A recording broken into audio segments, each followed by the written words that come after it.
Hi, I'm author Patrick Joseph Healy. I am the author of Please Let Me Save You, which has been released on February 8th. It is a time looping thriller. You can find me on TikTok and Instagram at Patrick Joseph Healy. You can find me on Blue Sky at Patrick Joseph Healy. And you're watching and listening to Two Geeks Talking. Good morning, afternoon, evening, everyone. Two Geeks Talking is an entertainment industry interview show where we interview the creative people from the comic, film, TV, movie, and video game industries. And of course, I'm your host, Kurt Sassa. We are joined today by a returning guest. He is an author, he is a psychologist, he's a marketing genius, and the fact that he is back on talking about issue 2 of Please Let Me Save You, we're joined by the ever-talented Patrick Joseph Healy. How are you doing today? I'm great. It's a good day. Pretty happy. Wonderful future to look forward to. Not a cloud in the sky. For those that didn't get to watch the last interview, and shame on them, tell us who you are and what you're bringing to Two Geeks Talking today. Absolutely. My name is Patrick Joseph Healy, as we've established, and I'm the author of a time looping thriller called Please Let Me Save You that explores the first 24 hours of the nuclear apocalypse, which, as we all remember, happened in 2020, and deals with social issues, political and societal upheaval, how we deal with the impossible threats that we find ourselves facing every day. And the fact that we're on to issue 2, because I know you hinted at issue 2, I know you want to make this a trilogy here, and I think it's a very interesting and topical story. The fact that, especially nowadays, we feel that we're doomed to repeat our lives continuously. Talk us through the second book. Where have we left off since our first character introduction? The first book, as I said, takes place in the first 24 hours of the nuclear apocalypse. The second book begins 2 to 3 months later with getting through the beginning of how we begin to adjust to a world that is completely destabilized. And it begins to explore what we do when we find ourselves in impossible, depressing situations, but we're forced to go on because we just simply haven't died yet. We keep looking at these circumstances where we think, oh yeah, once this happens, it's all over. I don't even have to worry after that. No, you can actually survive some really bad situations and still have to keep going.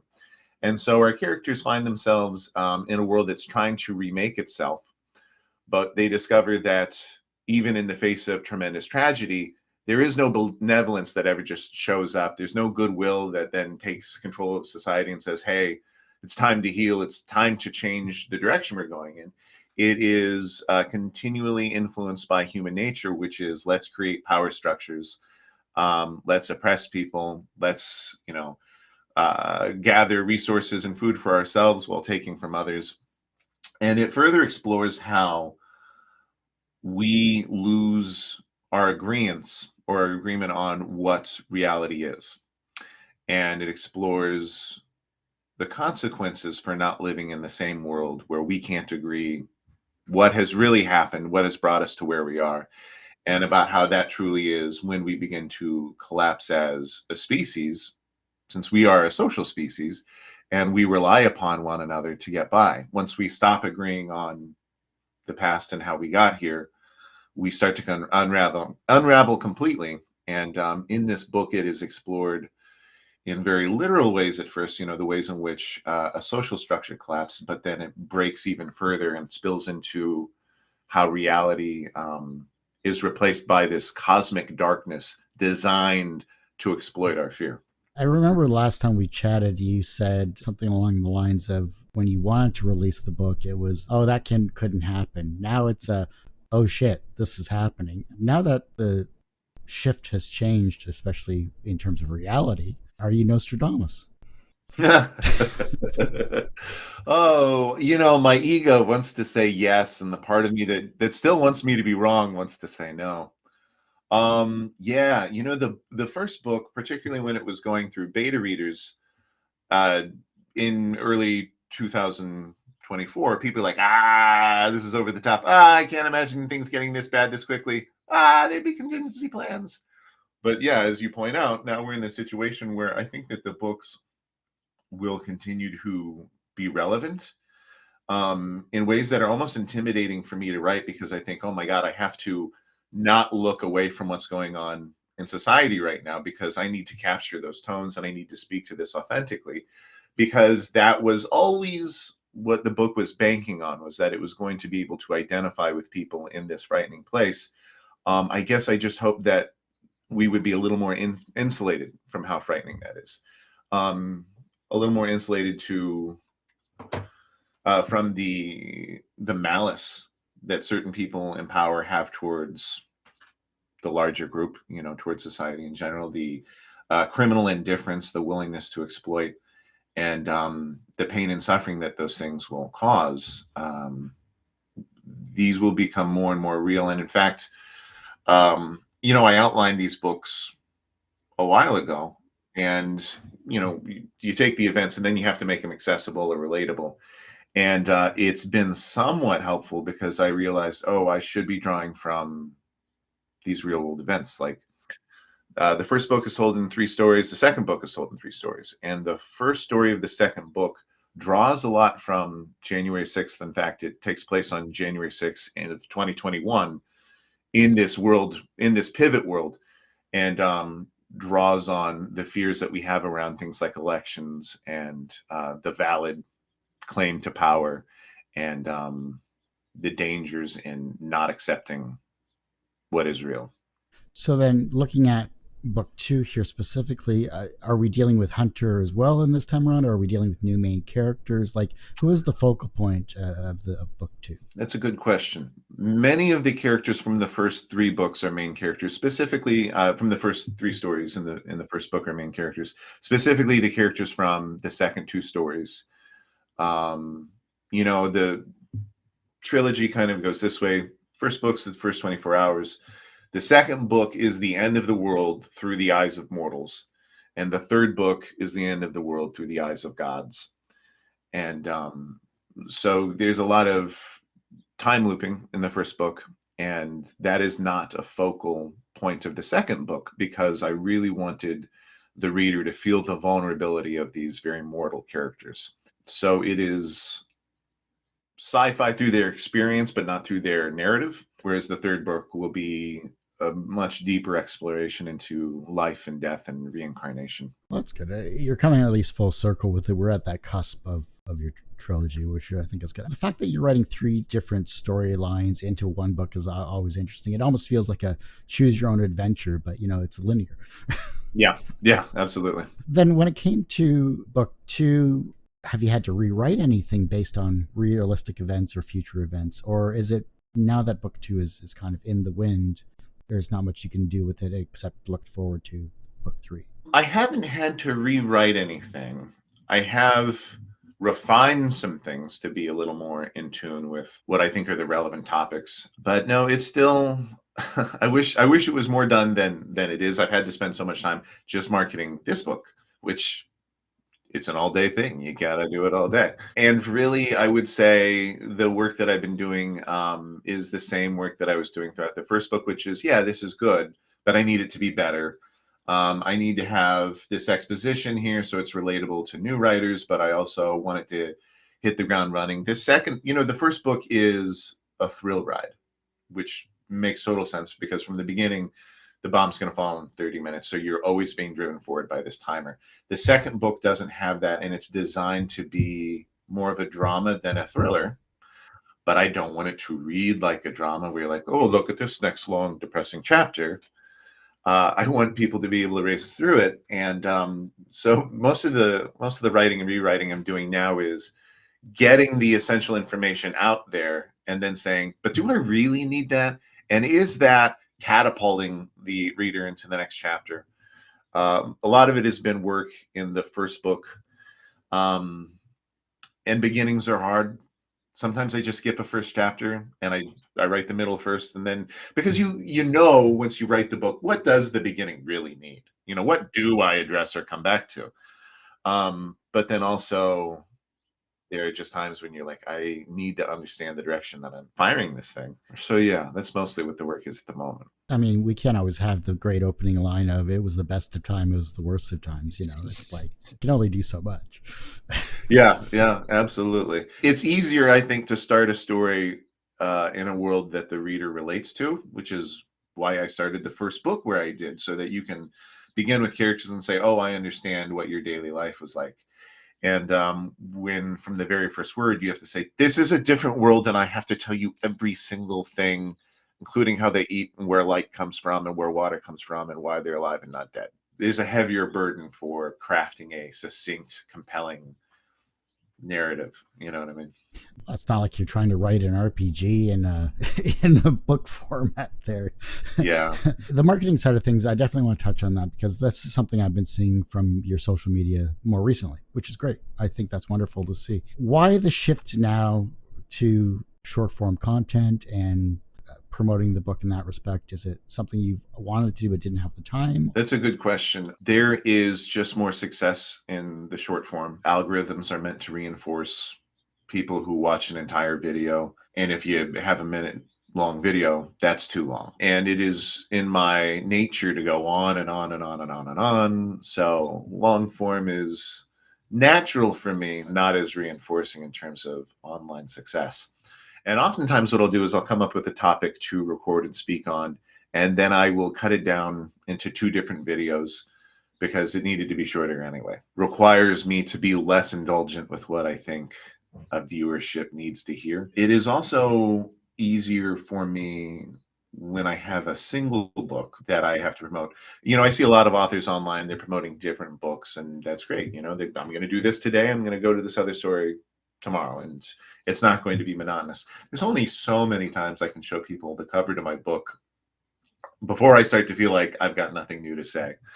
And so creating just short form videos allows me to create more conversation starters, I think, or more of an orientation without it being static like it would be in a bunch of still images, and without it being monotonous like it would in long form videos. I don't know what you think about this. Feel free to give me your opinion. But I've been shifting back and forth between black and white videos and color videos. And that is not even strategic. I just kind of like the way it looks. And I hope that, people look at an entire feed. And I think if you see all one thing, this is not my strength as a designer, as a marketer, as a human being. I like a lot of diversity. Everybody else is like, you should have a little more consistency. I like there to be some options, particularly when I'm trying to strike this tone of writing to a horror thriller audience, but wanting to create content that isn't full of despair. And so, yeah, the black and white versus the full color, like this colorful background, like colorful clothing.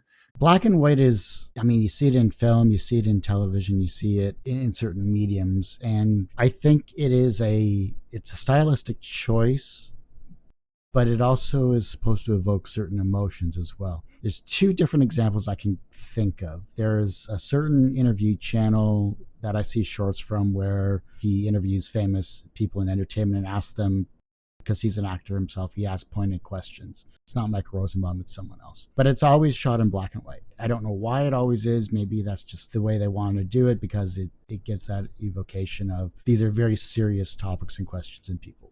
Christopher Titus's show, Titus, way back when, the intro was always in black and white. And that was more of an inner monologue as to what he was thinking in terms of his comedy at every episode. And it was spattered into highlighting key points is what it was. And then it would flip to color. If it's used sparingly, it's good. If it's used continuously, you're going for a theme. If it's used never, then, color is your focus. Then that becomes a matter of what are your colors speaking to in terms of emotions and thought, and what are you trying to convey with the colors you so choose in this particular video, whether it's background, clothing, whatever. Yeah, and I think even that suggests far more consideration and a strategy that I've been employing. I think for me, it's like one is stark contrast, and the other one is just my ADHD sort of like, hey, don't we like this? Isn't life fun sometimes? Look at the color. No, that makes sense. I think that's a good way to think of it as well, too, if you don't want to dive too deep into it. But for me, it was more of a color theory aspect with TV and film. I think you're right, but you're right, and I'm indulgent. No, you're not indulgent. You're creative. There's a big difference. Yeah, thank you. Yes. See? But the fact that you're doing this, though, and it also comes back, and I was having a conversation about short content creation with another person who is doing it more for singers, because he wants to promote an event. And it's like, well, how do I do this? Why do I do this? What is the main focus of a 30-second video clip? With the attention span the way it is today, and the fact that everyone is so inundated with so much media, shouting into the void is literally what you're doing when you're posting this content. And it's no longer about becoming viral. It's becoming about who is actually going to be able to see my content. And that's got to be hard, especially as an author, when it comes to your particular series. Yeah. You are absolutely right about that. And the thing about shouting into a void is there's no echo. There's nothing to bounce the sound back to you and feel like, oh, well, I sounded great, I think. There's no reinforcement, or there's very little reinforcement, and it can be really hard to be consistent and move forward. And that's something that I have struggled with, again, as somebody with ADHD who struggles with how they're reinforced. It's hard to say, yeah, I'm just going to keep doing this, even though the results might not be what I'm looking for. And I try to not think about going viral. And I try at this point to not even think about engagement. I try to think about the future. Because in the future, I will have slowly drawn more eyeballs to my platform. And this content will be a rich history of things that make my account seem legitimate, give people an opportunity to engage with. And I'll be really glad that I invested my time in those things. Whereas if I focus on, man, I didn't get 6 likes from my last post, that I'm sad now, which which is definitely something that I've dealt with in the past. You think about, what's the point of doing this? Well, why am I worried about this every day? Why don't I focus on something else? And you are not then investing in your future when you do have that visibility. And people don't frequently come to me and say, hey, Patrick, give me your social media advice. But that is what I say, is don't think about today or tomorrow. Think about 6 months from now. Think about a year from now. You don't need to succeed today. You need to work today. You need to be consistent today, and success will come at some point. I was doing this for 16 years. I knew I was never going to go viral with any of the interviews that I had ever done. Yeah. Doesn't mean that the conversation isn't great. Doesn't mean that the people that come on the show have anything less valuable than someone that's famous to say about what they want to do. So, yeah, virality, if I could say that clearly, virality is a horrible aspect to be famous online, because the focus is shifting constantly. And Mr. Beast is a once in a lifetime experience in terms of that aspect, that has spawned countless generations of sameness. And is that going to be the voice you want to promote in 10, 15 years? Whatever that may change. Yeah, it's a poor motivator, this idea that I'm randomly gonna strike it big with some whatever. If that's what you're doing it for, you're not going to get what you're looking for, and you're going to really struggle to continue. You'll burn yourself out with, I just posted a video, I have 5 views, I should just tear it all down and start again. I see those comments constantly on social media, and that's not growth, that's just stagnation. Like, why are you doing the content you want to create? And the funny thing is, I'm doing a live stream in a couple of weeks with 8 other podcast hosts. And these types of questions are relevant, because how do you talk to people? How do you communicate? And how do you communicate your message to the masses? And we can only do so much. So for yourself, especially with book 2 here, you have book 3, that's in the future. Book 2 is your current focus here. What else are you trying to do to get it out there, besides what you're already creating with your short form content? That's a good question, because the great thing about book 2 is I can leverage the first book as a jumping off point for the conversation.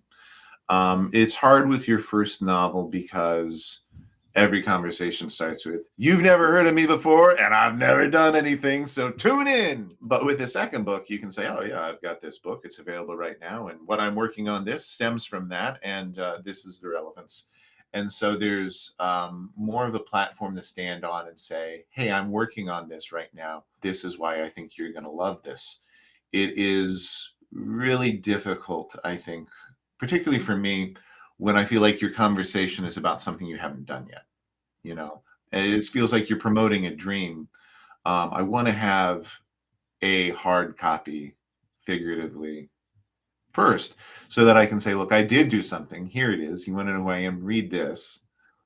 And then, as you're discussing a sequel, you have an audience who either is oriented to what you're working on, what your values are, what your focus is, what your vibe is, or has the ability to orient on it, rather than anytime at any point I could change what my book is about because it's not even been released yet. So yeah, I think advertising a second book or marketing a second book is just much easier because even if it's a small audience, there's an audience there. There are people who have now read your stuff and see the relevance of what you're talking about. So how do you change a maybe to a yes then, or a no to a yes when it comes to pitching or saying? I don't, because quite frankly, I've pitched my book to a lot of people. I've shared it with a lot of people, and I've had people who have just told me categorically, I will never read your work. And I accept that it's because the content is triggering. People don't like to talk about nuclear war. And the content is stressful. And it's not right for everybody. And so if someone says, I'm not vibing with this, great. Conversation over. I don't need to talk to you about it. Let's talk about something else. Because there will be someone out there, and there've been plenty of people. And that's, the flip side of the coin is I tell people, I'm like, wow, that sounds amazing. I don't need to turn the maybes into yeses. There's plenty of people who will say yes. I can be grateful that people say maybe or no to me, because great, I won't waste my time. Because if you think it sounds stressful, you're right. You're not going to read this and be like, oh, it kind of got me off guard. That wasn't so frightening. It is frightening. You're right. You don't need to read this. Tell your friend it's too scary for you, because that's my marketing. Don't read it. Just tell other people it's too scary for you, because that's all I need them to hear. That's an interesting take on it as well too, because you look at, we go to read usually to escape, but the fact that you're using stress to induce reading is kind of counterintuitive, maybe. It definitely sounds that way, and I just think it's the way in which we tend to think about what motivates people. I'm trying to Dean Koontz Intensity. I don't know if you've ever read. Yeah. It's a frightening book. It starts in a frightening place, and you are held in the grip of Dean Koontz the entire time, because you want to find out what happens next. And there are people who will say, "Ooh, stressful." Yeah. Another great example of that was how many people were watching Game of Thrones or Handmaid's Tale. Nobody was watching that because they're like, well, it's time to relax. Yeah, I mean, they are addicted to the stress. They want to see things that are jarring, whether they admit it or not. And that could be a product of the fact that up until that point, we were living in a very safe world where we turn to television or books or movies or whatever to show us frightening things, because we felt so safe and we were so curious about what it meant to be vulnerable or victimized. And maybe that does change. But I think that there are still currently enough people out there who enjoy being afraid, particularly for stories that find a way to return you to safety at the end. And that's the difficult part. I was definitely able to do that with Please Let Me Save You. It's the returning people to a sense of safety that is one of the things I'm working on in this current book, because I do know how it ends, but I do also need to know how to line up those events and those perspectives in such a way where you walk away from the book feeling like, wow, whew, what a ride, rather than, oh my God, I have to call my therapist and maybe take some time off work. I'm so sad. Well, now I just want to watch a cute documentary with David Attenborough narrating, Yeah. Give myself a break from reality, ironically. What are your next steps? What's coming down the pipe that we can look forward to, whether it's social media, whether it's maybe another series, or how are you trying to stay creativity in this craziness of these times? That's a really good question. I give a lot of thought to what I will work on when this series is done. I plan for it to be 3 books. Then I got an idea for a 4th one. And I like it, and I like where it brings the characters, and it changes the path and the vibe of the series. But at the same time, I really would like to find something that is a little more lighthearted and doesn't involve the end of the world and nightmarish terror and builds on relationships. And I have stories like that. I have series ideas that are like that. And I just want to find a point where I feel as personally connected to those things as I do the Agony series. So what does that look like? It looks like a continued exploration of other worlds and other lifestyles. I struggle to write things that are grounded in the present, and quite frankly, I think that's always been because I like a little bit of fantasy, but more and more I don't really think that the present is real anymore. And by that I mean we have lived with this concept of what it is to be in the present. And if you look at the 90s or the aughts or anything like that, it's characterized by safety and stability. It's characterized by when does the new product come out that I'm going to buy? When does the movie come out that I'm going to watch? If this happens, there's going to be some kind of consequence. And I don't think that we're going to have that stability moving forward. And so the idea of writing a book that is at all grounded in a static concept of where we are in space and time feels like even more of a fantasy, because I think that's the one thing that's impossible. So it would be hard for me to write like a thriller about an FBI agent who's investigating this, that, and the other, because I don't feel like the world is going to be reflective of what I think today is. So it would probably continue to be things. I mean, all my stories tend to involve death in some meaningful way. I've got a series I'm working on that it's not a series. It's actually a little hard to explain, but it's about brain death and the conscious experience during brain death and how our thoughts and our beliefs manifest. I have one that takes place in space and is about these two young couples and deals with morality and sexuality when you're removed from religion or social consequence. And all these things just sort of look at the nature of where we fit into social norms and what we think our place in the universe is, and tries to question those things. So that is what you would look for in terms of social media content. I'm always trying to be better.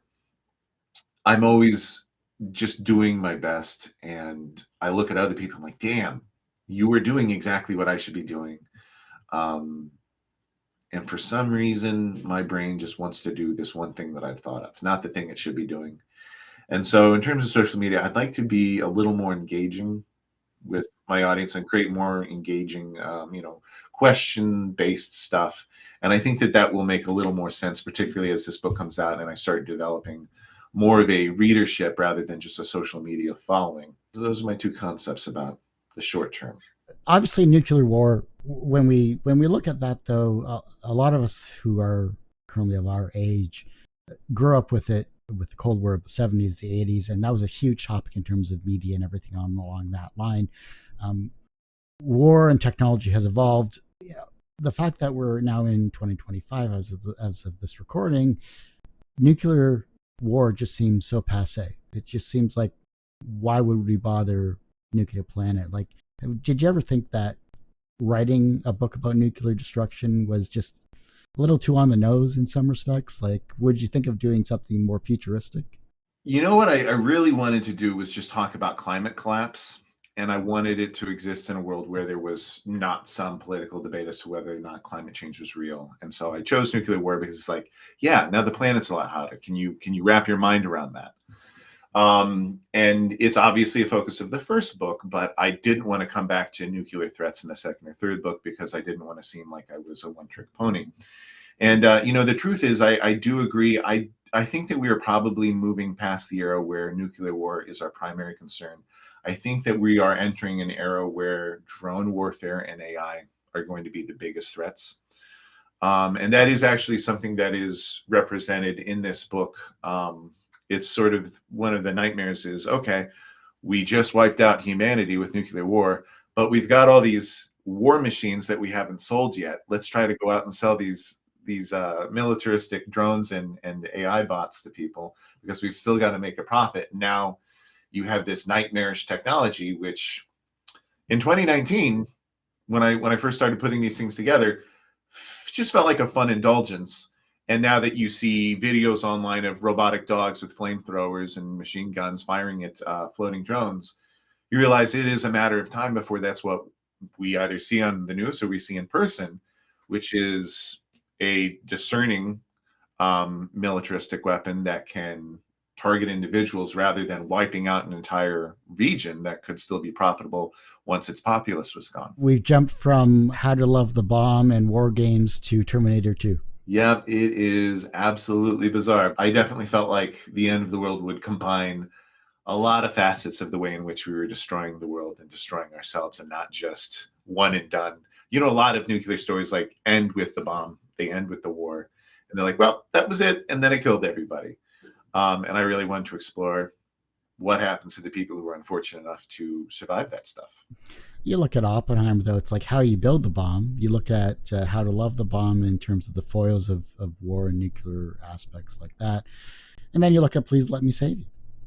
Like, it's a good transition in terms of media, I think, from television to book.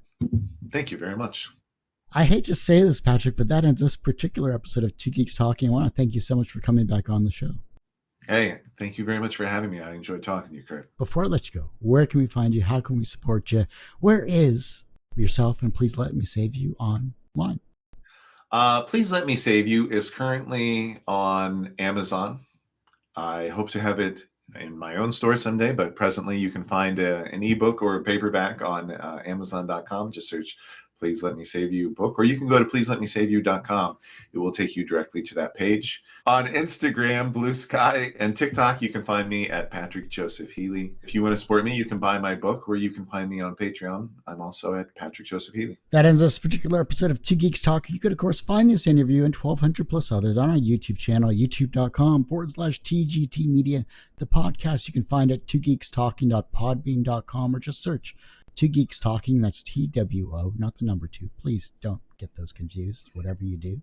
By searching Two Geeks Talking on podcast platforms. And as I say every week, everyone has a story to tell. It's up to me to help bring that out. Thanks for listening and watching on Two Geeks Talking.